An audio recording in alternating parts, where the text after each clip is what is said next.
نبي سلام عليك يا رسول سلام عليك يا حبيب سلام عليك صلوات الله عليك.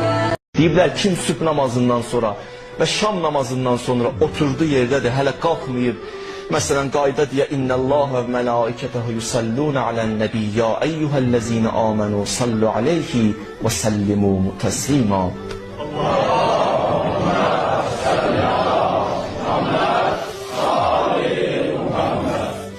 Kim sübhdə, şamda bunu deyən, Allah deyir, qalxmamış deyə amma 100 dənə isteyin qəbul edərəm onun.